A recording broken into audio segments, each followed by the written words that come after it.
Hey, salut les gens, c'est Race4, on se retrouve pour une nouvelle vidéo. Aujourd'hui, on se réattelle un petit peu aux ULM avec la découverte, parce que je crois que je l'avais toujours pas piloté sur la chaîne. Alors moi je l'ai déjà piloté bien sûr hors caméra on va dire, mais voilà, je me suis dit petite vidéo avec cet appareil là que j'ai redécouvert au travers d'une vidéo YouTube. Alors faut savoir que j'ai regardé une vidéo sur un autre pipistrelle mais qui est très ressemblant, c'est le Alpha Trainer, alors qu'ici on est sur le Virus en version SW121. Ce qui est frappant déjà avec cette ULM, je trouve, enfin moi personnellement ce qui me marque, hein, c'est un petit peu son envergure. Voilà. C'est vrai qu'on est quand même sur une envergure assez longue par rapport aux autres ULM. Pour rien vous mentir, voilà, ça fait 10 mètres d'envergure, hein. J'ai regardé juste avant. On a même une version qui va jusqu'à 12,5 mètres d'envergure. Donc voilà, on est sur des envergures plutôt longues. Ils sont assez facilement reconnaissables aussi avec leur petit empennage en T là, comme on le voit derrière. Et puis voilà, que dire de plus. Il y a eu des versions, alors peut-être pas sur le Virus, mais sur des appareils pipistrelles en version électrique, pardon. Là on est sur du moteur Rotax classique 80 chevaux, hein, c'est un des moteurs les plus connus dans le milieu de l'ULM, etc. Les moteurs Rotax, voilà, bah, vous irez chercher de toute façon si jamais ça vous intéresse, mais en tout cas c'est très répandu. Pour ce qui est de l'intérieur, bah écoutez, c'est somme toute un intérieur plutôt classe, je trouve. Franchement, on a du cuir. Enfin voilà, très bien fini. Là, on a les commandes, là, comme vous le voyez à droite. Starter du moteur, le pas de l'hélice, la manette des gaz, là, les 2-3 boutons électroniques, la clé pour le démarrer. Et puis là, bah, ce qui marque, c'est que quand même, on est dans un ULM. On a un grand écran Garmin avec 2-3 autres compteurs. On a le. J'ai plus le nom mais c'est pas grave. Et ici on a tout ce qui est GPS, etc. Mince, le transpondeur, voilà. Ouais, bah dis donc, c'est compliqué hein, en ce moment les vidéos, hein. Ah, vous pourrez critiquer dans les commentaires, hein, je vous attends. De toute façon, je sais que en ce moment je perds mes mots, c'est terrible, mais même dans la vraie vie, hein, pas que en vidéo, je vous rassure. Donc au moins, vous pourrez dire que je suis authentique. Voilà. Blague à part, bah écoutez, on est sur le petit terrain de Masevaux. Masevaux qui est normalement encore dans le Haut-Rhin en bordure avec les Vosges. Voilà, et puis je vous propose un petit vol dans les Vosges là, donc Masevaux, et puis on ira jusqu'à Ramonchamp. Et je me suis dit ce serait peut-être l'occasion aussi de vous expliquer, enfin de vous montrer un petit peu, alors vous m'avez sûrement déjà vu le faire, mais je sais pas si j'avais vraiment pris un temps pour vous montrer comment on peut faire un simple, alors je vais m'attarder sur le très simple plan de vol. Première des choses, si vous avez déjà fait votre plan de vol sur MSFS avant, bon là il y a le mien, l'ancien, mais vous pouvez l'importer directement par ce bouton là. Bon là écoutez, j'ai envie de vous dire c'est pas le cas. Du coup bah, moi ici bon bah, là c'est là où est mon avion, je fais add waypoint. Vous voyez que le point vert ça c'est le point de départ. Et ensuite je voulais aller, je vous ai dit quoi, à Ramonchamp de mémoire. Alors est-ce qu'on va trouver Ramonchamp? Normalement ça doit être ici. LFUH, il me semble que c'est ça. Alors écoutez, si on zoome, normalement c'est censé nous écrire un petit peu ce que c'est. Non, là il n'y a rien du tout en fait. Écoutez, on va voir la ville. On est bien à Ramonchamp, ouais, c'est ça. Donc ici, on fait add waypoint. Et là, on a le point rouge, du coup, c'est le point d'arrivée. Si jamais vous voulez ajouter un autre aérodrome après, vous pouvez, il suffit de recliquer sur un aérodrome et faire add waypoint. Il faut savoir que ça va pas l'ajouter entre les deux là, ça va l'ajouter à la suite. Voilà. Petit tips si jamais. Donc là on a 9 nautiques, hein, c'est vraiment pas grand chose, hein. C'était juste pour vous faire découvrir un petit peu l'appareil et puis les Vosges tout simplement. On va activer le suivi de l'avion et puis on va décoller tranquillement, hein. Écoutez, tout est déjà plus ou moins réglé pour le décollage. Je vais juste mettre un petit peu de trim même si on n'a pas forcément besoin avec cet appareil. On met plein gaz, on relâche les freins. Et puis on y va. Alors c'est un appareil que j'aime un petit peu moins voler que le Fly Design. Pourtant bizarrement il est un peu plus performant je trouve, hein. Honnêtement on peut pas lui reprocher ça. Là vous allez voir que tout de suite là je peux prendre un angle un petit peu voilà. Là vous voyez qu'on est vraiment non, on va éviter de le faire décrocher quand même, mais voilà, vous voyez qu'on est sur quelque chose d'assez qualitatif en termes de performance. Qu'est-ce qu'on peut dire? Bah écoutez, ouais franchement il est plutôt sympa à piloter, mais je sais pas pourquoi. Alors après je suis un petit peu biaisé parce que c'est vrai que j'ai fait un vrai vol hein, dans la vraie vie avec le Fly Design, donc c'est vrai que bah forcément voilà c'est un peu, je vais pas dire une Madeleine de Proust non plus, mais c'est vrai que ça nous rappelle des bons moments, donc on est un petit peu biaisé de ce côté-là. Mais je sais pas, même avant déjà je préférais. Alors il est un petit peu plus cool entre guillemets à piloter, je sais pas si ça se dit, mais voilà, celui-là, vu qu'il est très performant, c'est vrai qu'on peut tout de suite enchaîner des choses un petit peu folles. Ce qui d'habitude n'est pas pour me déplaire, mais c'est vrai que quand on fait de l'ULM, on se dit bon, on n'attend pas forcément des performances. Le but, c'est plutôt de profiter du paysage. C'est ça que j'aime beaucoup avec l'ULM. Par rapport aux avions, ce qui est assez marquant, c'est qu'on a cette visibilité. Genre là, on a des portes complètement vitrées en fait. Donc ça sur beaucoup d'ULM d'ailleurs. On peut déjà enlever les volets. Alors ce qui est marrant c'est que comme le Fly Design en fait il y a un cran de volet négatif. Voilà. Donc, vous le saurez, moi perso je le mets pas. Pour l'instant j'en ai pas trop eu l'utilité. Je vois pas vraiment à quoi ça sert exactement. Mais sûrement non en fait non je vais pas dire de bêtises donc non honnêtement je sais pas trop à quoi ça sert. Alors du coup on va essayer quand même de monter assez fort là. Alors vous verrez, hein, on peut vraiment prendre des angles là, vous voyez, hein, c'est vraiment... on va essayer, comme dit, de le faire décrocher. Hop, juste avant la vitesse de décrochage. Alors après, pareil, hein, il est assez stable. C'est... Puis il est vachement bien insonorisé, je trouve. Enfin, ça c'est en tout cas ce qu'il en ressort de la vidéo que j'ai regardée. C'est qu'ils sont vachement bien insonorisés. Et je trouve que ça ressort assez bien sur Flight Simulator. Pourquoi? Parce que le son est assez étouffé en fait. C'est pas forcément qu'il est moins fort hein, dans les oreilles, mais c'est surtout qu'il est un petit peu étouffé et on sent que on a comme une impression, ouais, comme dit, que c'est plus insonorisé que le Flight Design par exemple. Le Flight Design sera un peu plus bruyant, on entend plus le bruit de moteur. Donc voilà. Sinon bah écoutez, qu'est-ce qu'il y a de neuf? Bah j'ai pour idée de faire des vidéos nouveaux sur les altiports. Là j'ai prévu un type de vidéo, je m'entraîne un petit peu avant pour bah, voilà, pour éviter d'avoir à tourner 30 fois la vidéo. J'ai aussi téléchargé un petit refuge là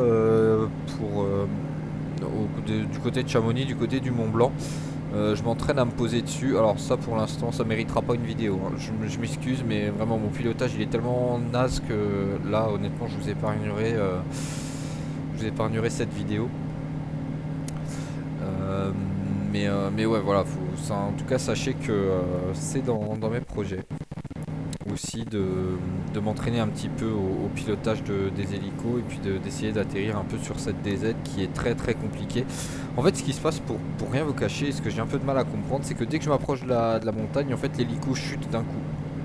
Je pense que ça doit être lié au vent, etc. Enfin bref, on va pas rentrer dans les détails parce que je vois à peu près à quoi c'est dû, etc. Mais oula, c'est vrai que c'est bruyant, alors on va attendre le temps que je finisse ma phrase, mais ouais, c'est vrai que du coup, bah, j'ai un peu de mal. J'essaye de tenter plusieurs approches, par la droite, par la gauche, en face, enfin bref. Pour l'instant, il y en a une ou deux qui marchent, les autres beaucoup moins. Donc, bah écoutez, si un jour j'y arrive de façon plus ou moins certaine, je vous proposerai peut-être ça en vidéo. J'ai remis la main un petit peu là sur le H125 de Coan Sim, donc bah, l'écureuil, hein, connu un peu sous le nom de AS350 aussi, avant qu'il soit racheté par Airbus. C'est marrant parce que j'étais en train de me dire que Airbus ils ont vraiment racheté tout le monde. En fait ils ont racheté Eurocopter, ils ont racheté, je crois que c'est Aérospatial du coup qui a fait l'écureuil. Genre vraiment ils ont éliminé la concurrence quoi. Enfin je me demande si d'ailleurs Eurocopter avait pas déjà racheté Aérospatial avant, mais bref. Et puis après on a Sud Aviation qui a fait l'Alouette ou l'AMA comme vous préférez, Alouette 2 ou l'AMA, et SA 315. Et puis par contre j'ai plus le SA je sais plus quoi pour l'Alouette 3, mais voilà. Bah écoutez, on arrive déjà à Ramonchamp, donc c'est vrai que ça fait un petit peu court. Je vous propose qu'on fasse quand même un petit tour là de la vallée,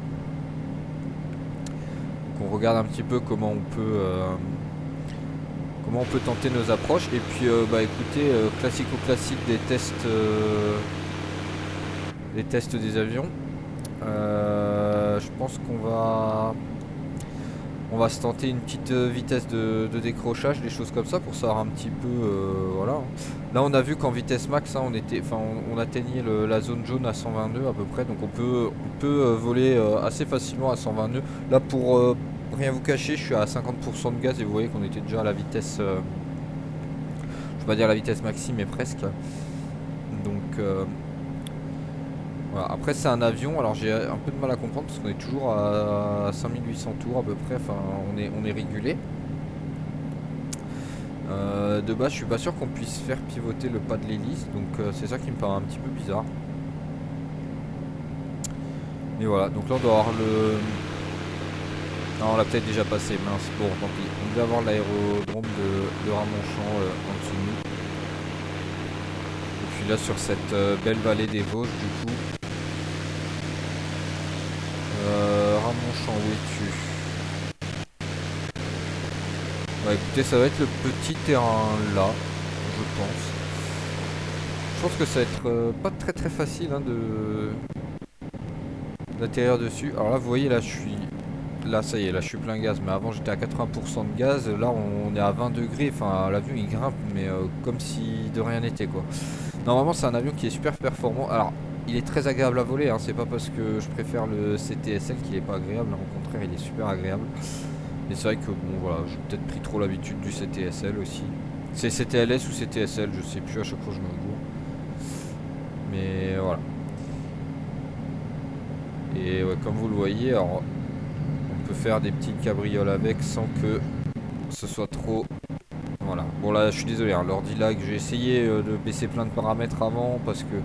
Franchement j'ai fait 2 vols avant en Robin DR400 là, rien du tout. Et puis là je veux lancer une vidéo avec le Pipistrel, oh, j'ai des coups de lag et tout. Enfin, je sais pas trop de quoi ça vient. Alors je sais pas si c'est l'avion qui fait que, si c'est le paysage, parce qu'avant j'étais plus dans le centre de la France, donc il y avait aussi moins de relief. Hein.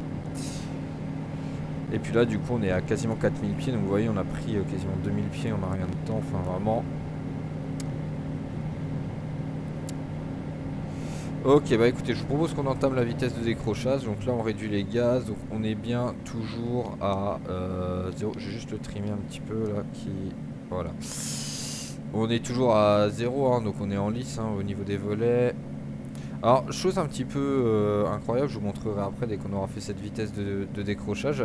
Il y a des aérofreins aussi. Pour un ULM, honnêtement, j'avais jamais vu ça. À part sur les pipistrelles. Alors, c'est quasiment tous les pipistrelles qui en ont, je pense. Puisque sur l'autre que j'ai vu tout à l'heure en vidéo, c'était pareil. Mais l'Alpha Trainer, voilà, je cherchais le nom, pardon. Alors là, ce qui est marrant, c'est que vous voyez, honnêtement, j'ai pas de gaz. L'avion ne veut pas décrocher. C'est-à-dire que... Bon, on perd quand même un petit peu d'altitude. On va essayer de mettre un petit peu plus d'angle pour qu'on perde la vitesse. Mais l'avion voulait vraiment pas perdre la vitesse. Ça, c'est ce qu'il en ressort aussi de ce que disaient les propriétaires. C'est que c'est un avion qui plane super bien. Donc en fait, c'est assez sécuritaire. Puisque bah, même si vraiment on a une panne de moteur, bah, l'avion plane en fait. Donc ça, c'est top. Eh, vous voyez, vraiment, on n'arrive pas à le faire décrocher. Hein. Je suis à 5 degrés d'inclinaison. Ah, ça y est, là on a l'alarme qui se met en route. On est à 40 nœuds quasiment. Allez, je tire à fond sur le manche. Je tire. Il veut toujours pas décrocher. Hein. Il perd... Non, là il gagne de la vitesse. Bon, par contre, on voit qu'on perd quand même pas mal d'altitude. Hein. Là, je tire à fond sur le manche, hein, mais il se passe rien. L'avion ne veut pas décrocher en fait. Ah, quoique, là il se passe quelque chose. Non. Voilà, comme quoi vous saurez maintenant. Bon, alors après, pareil, hein, pour rattraper un décrochage, tac, on attend d'avoir rattrapé de la vitesse, on fait une légère ressource. Et plein gaz et on remonte. Alors normalement les pleins gaz on les met même un petit peu avant, mais là vu que je sais qu'ils décrochent pas, etc., je me suis pas trop embêté à remettre les pleins gaz. Mais voilà. Et oui, du coup je vous disais donc pour les aérofreins, bah écoutez, on va essayer de reprendre un petit peu d'altitude. Allez.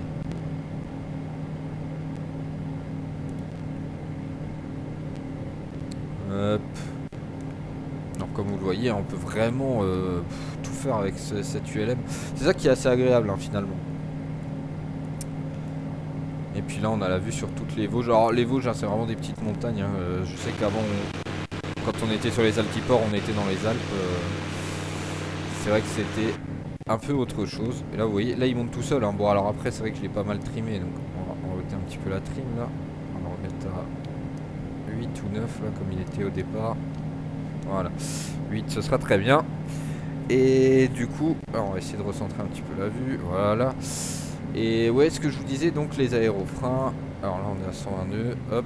Alors je vous mets en vue extérieure. Et là vous voyez sur les ailes, là c'est des petits aérofreins en fait qui se déploient. Voilà, là ils sont au maximum. Alors bon ça vaut ce que ça vaut hein, mais honnêtement c'est plutôt pas mal. C'est très rare sur les ULM. Et puis ouais c'est vrai que franchement en capacité de planeur là c'est quelque chose d'assez marquant. Hop, on va tenter une vrille.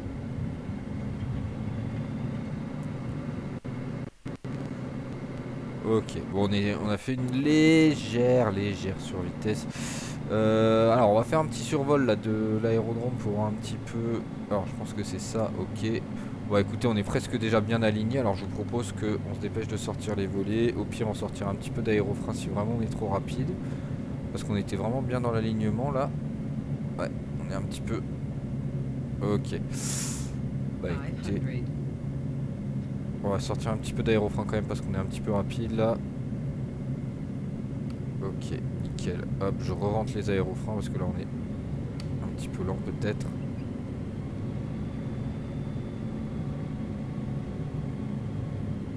Alors ça vous allez voir, ça c'est assez fulgurant. Pas forcément vu que sa vitesse de décrochage elle est très basse. En fait ce qui se passe c'est que voilà, on atterrit à 40 nœuds. Et puis je vais pas dire en 10 mètres mais, vous l'aurez compris qu'en largement moins de 100 mètres il doit nous falloir peut-être 50 mètres pour atterrir. Alors j'avoue que j'ai fait peut-être un atterrissage un petit peu j'ai mis les freins de parc ou quoi là, pourquoi il veut pas démarrer là? Ah oui ça y est, ouais bon peut-être je crois qu'on était un petit peu en pente alors c'est peut-être pour ça aussi. Ouais ok donc ouais non mais franchement ouais très, très bon petit ULM, rien à dire là-dessus. Vraiment au top du top. Après, bon après c'est du Asobo, hein, donc je veux pas dire vous pouvez pas vous tromper, mais bon c'est rare que les avions à Asobo. Alors sauf moi les avions à réaction, vraiment j'ai du mal. Ça aussi j'essaye de m'entraîner un petit peu pour peut-être vous proposer une fois un petit vol d'avion à réaction. Vous me direz si ça vous intéresse en commentaire d'ailleurs, n'hésitez pas, hein. N'hésitez pas. Mais ouais voilà les avions à réaction. Les hélicos, les ULM, enfin moi de toute façon je pilote un peu de tout. Alors j'avoue que sur les avions un petit peu anciens là qu'il y a, j'ai pas encore trop mis la main dessus. Il faudra que je regarde un petit peu de ce côté là, voir un petit peu comment ça se pilote aussi, parce que ça peut être intéressant. Et puis sinon voilà, hein, voilà tout. Je ne pensais qu'on n'a pas refait les vitesses de décrochage avec les volets ou des choses comme ça. On n'a pas non plus tenté les loopings. Mais bon après c'est pas un avion de voltige non plus hein. Ça reste un ULM. Mais en tout cas voilà franchement il est super performant. J'utilise aussi pour faire du vol en montagne. C'est pas mal parce que bon comparé au DR400 ou honnêtement le DR400 quand je décolle d'Albertville je fais des tours sur moi-même parce que l'avion ne veut pas décoller en fait. C'est très très compliqué hein. Ouais, le DR400 en 120 chevaux honnêtement une horreur hein. J'ai l'impression de... À l'époque j'avais une Saxo en voiture là quand j'étais jeune, très jeune permis et c'était 60 chevaux donc je sais pas si ça vous parle ou pas.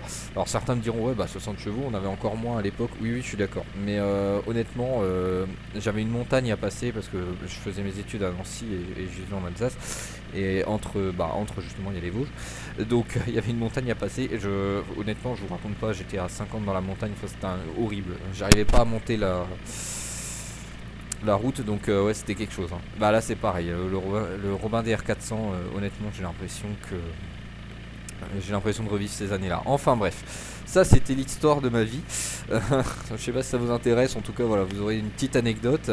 Bah écoutez moi j'espère que cette vidéo vous aura plu, la découverte de ce petit ULM Virus SW121. On adore les noix à rallonge ici. Voilà, visiblement on était 2 dedans, donc on devait être quand même pas mal chargé. En attendant les prochaines vidéos là que je vous ai un petit peu teasé, annoncé tout ça, bah prenez soin de vous, prenez soin de vos proches aussi, c'est très important. Et moi je vous dis à très bientôt, c'était Race4, salut!